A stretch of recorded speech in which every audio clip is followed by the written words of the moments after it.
I'm John Emmett and I'm just here chatting with some of the amazing para personalities. There's a lot of stories in the background, and Helena Lucas is a gold medalist at London 2012, but there's lots more to it.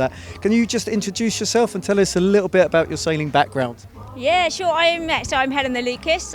Started sailing in toppers and then campaigned the 470. Made the switch to 2.4 metre in, I think it was 2004. Went to Beijing Games. That wasn't too successful, unfortunately. And then obviously went on to London to win gold, and then competed at Rio and got bronze.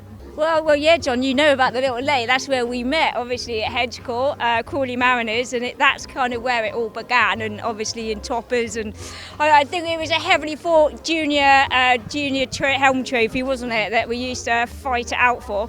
But yeah, that's kind of where it all started, and it was my parents that got me into sailing. And then it kind of spiralled from there, and quite quickly kind of outgrew Hedge Court. I think you, me and Simon Hiscox, we all moved on to Weirwood Sailing Club, and then the rest is history. Got into youth squad in the 420, and then I guess always had aspirations to go to the Olympic Games, and for me and the size I am, natural progression was into the back of a 470. You do look like a 470 helm. If we had a line-up, it's one of the beauties with our sport. Sailing is for everyone, and you can tell the difference between Star Cruise and 470 helms. Definitely, yeah, absolutely. I mean, I did have the privilege of having to go in Bart and Percy's Star one time in Miami. Luckily there was no wind, but yeah, I'm definitely a 470 helm for sure. And those clubs and classes, it's so important. It's amazing, these little family friendly clubs, how real talent gets found.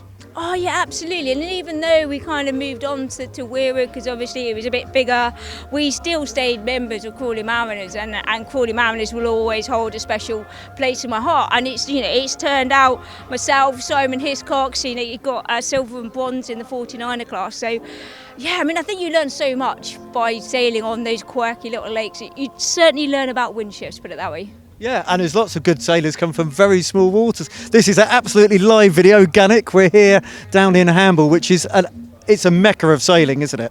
Oh yeah, I mean, Hamble is kind of the world of sailing in a way, isn't it? And Cowes you got just across the Solent, so it is kind of where it all happens, which I guess is why I kind of ended up down here. So went to university at Southampton, and kind of just stayed and never moved away.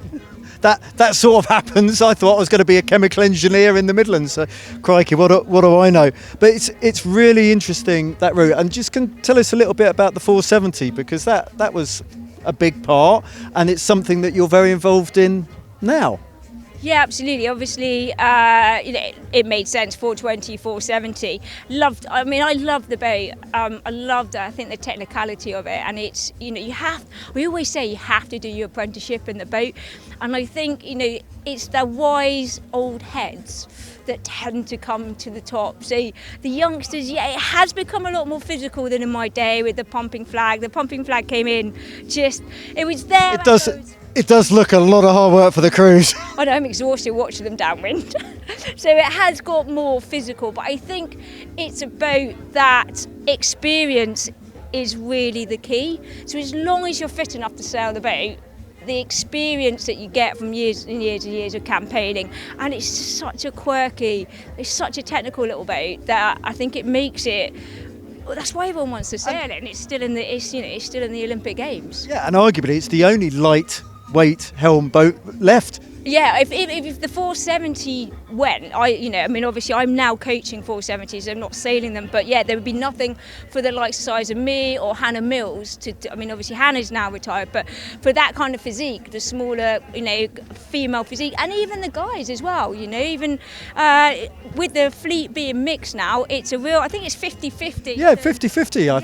Yeah, 50-50 in terms of women helms and male helms, which is fantastic. I mean, I'm loving it, being mixed and being involved in coaching them is a real privilege. So going back to 2012, that's a year of home heart. It's something very special to have for home games. In fact, rumour has it there might be another home games, but that's above my pay grade. Can you tell us a little bit about that, because that's one of the things that just lives with you forever? Oh yeah, I mean, it was just an amazing experience. And again, like just thinking back about it, you have to I have to pinch myself every now and then. And you know, couldn't think of a better place to win a gold medal. And like people sort of say, you know, oh, what about we got gold in Beijing and gold in Rio, but not in London? It's like, nah. Yeah, that gold medal in London was so special, and the British people were just amazing. Just the atmosphere, and just like going up to London for the closing ceremony, we were kind of in a little bit of a bubble down in Weymouth and Portland, as sailors often are. Yeah, we're never in the thick of it. So it was just unbelievable. We went up to London. Oh my goodness, it was like, wow, this has been kicking off big time, and just the response of the British public, and again there was an amazing atmosphere down in Portland and Weymouth as well, so it's something so special. And then all the stuff that just happens off the back of it. I just had an amazing year with just being invited to things left, right and centre, and Buckingham Palace a few times, and yeah, it was just the most amazing experience I think I'll ever have. Yeah, and it's really scary to me now just how many years it is ago, and I just think that, you know, young people who are considering doing a campaign, like all the blood, sweat and tears, it's worth it. And you're now feeding back to those young 470s, so not only what you're doing now, but what's your top tips for those young people? I mean, again, you know, you're absolutely right. You've got to be in it for the long haul. It's not going to happen overnight. There's very, very few sailors that, you know, literally start campaigning and go to their first game straight away. So you've got to be willing to put the hard work and the effort in.